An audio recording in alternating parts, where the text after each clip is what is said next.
Hello everyone, welcome to the analyst classroom. Today I'm going to teach you about the financial analysis technique. So in the financial analysis technique, first we will learn about the ratio analysis. Four types of ratio I'm going to cover in this lecture. So the first is the activity ratios, also called as the efficiency ratios. Then the second is the liquidity ratios. Then solvency ratios, also called as the leverage ratio, and then the profitability ratio. And we will start the lecture by the one of the most important topic called Dupont analysis. So what's it's the Dupont analysis? Dupont analysis is the five component ROE breakdown. So what we do in the Dupont analysis is there is the ratio called return on equity. Return on equity is calculated by net profit divided by the shareholder equity. So basically the return on equity shows the return generated on shareholders equity in percentage, means how much company is generating a return on the shareholders equity. The higher is the better. This ratio should be higher is the better. The shareholder equity means share equity share capital plus reserves. So we know that the return on equity is higher the better, but how can one identify the reason for an increase in the ROE? So there are uh, lots of reason why ROE can be increased. So we will break down this formula into the uh, three and two later five parts. In the early time, ROE breakdown is analyzed in these three parts: net profit margin, total asset turnover ratio, and the financial leverage ratio. Then analysts break down this net profit margin ratio in the more three components: operating profit margin, interest burden ratio, and tax burden ratio. So we'll discuss one by one. So if we multiply net profit divided by equity into sales, so net profit divided by sales and into sales and total asset. So the first formula we get is the net profit margin, net income divided by sales. How much net income is generated by the company on total sales. So net profit margin is higher the better. Then the second is the sales divided by total sales. If we cross this sales and this asset and this asset, we get the net income and the equity. This is the expanded formula of the net profit by multiplying the sales and total asset with this. So if we multiply these, we get the sales divided by total asset means sales divided by total asset. This gives the total asset turnover ratio. How much sales is company generating on the total asset? This is also the higher the better. And the next is the financial leverage. Financial leverage means total asset divided by equity. And this is the lower the better. And lower the better, why it is lower the better, I will explain you in here while comparing this. Bifurcate this also to three parts. So EBIT, EBIT divided by sales, that gives you the operating profit margin, how much operating profit is generated by the company on total sales. This is also the higher the better. EBIT divided by EBIT, EBT divided by EBIT. This is the interest burden ratio. So what this is also the higher better. We might be confused with the interest burden ratio because this is called as the burden, but it also the higher the better. Why? Let's give the example. For example, I have EBT of uh, I have equity of 80 on the 100, 0.8. And if I have 60 divided by 100, and I will give 60 divided by 100, I get 0.6. So this ratio shows that how much is the interest burden on the company. If interest burden is lower, then my ratio will be higher the better, because if the ratio is higher, my interest burden is lower. Same for the tax burden ratio. My tax is lower, my ratio is higher, so this is also the higher the better. Okay, so let's move to the formula. EBT, this is the EBIT margin, operating profit margin. EBT margin or operating margin is the same, into tax burden, into interest burden, into asset turnover, and into financial leverage. So these five ratio you can segregate and got the ROE. So these all four components is higher the better.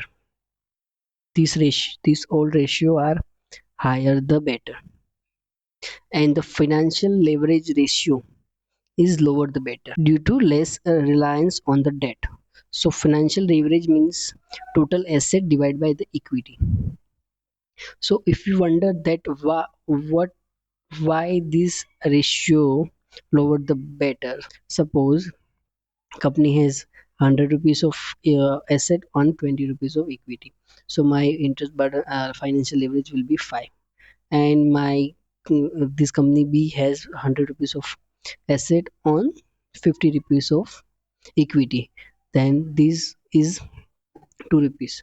So if I have 20 rupees of, as we know that the equity plus liability is equal to asset, so it means if I have 100 rupees of asset on 20 rupees of equity, that means I will have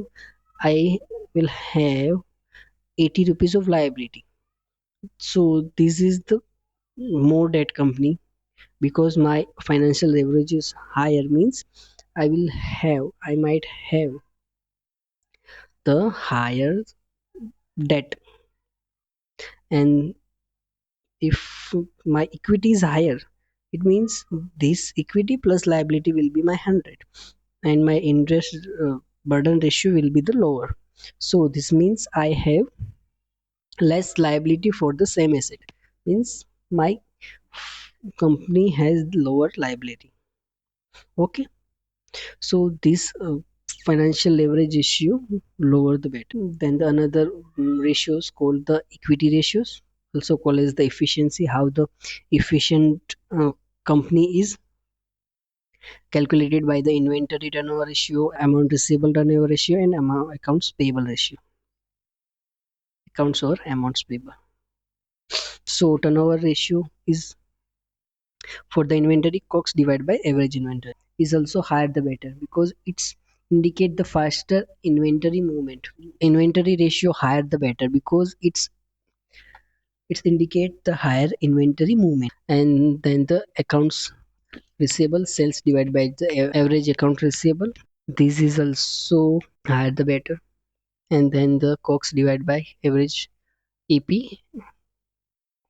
turnover ratio, it should be lower the better, because this ratio is lower, means you have more in accounts payable than your costs, means you have retained cash for the longer time.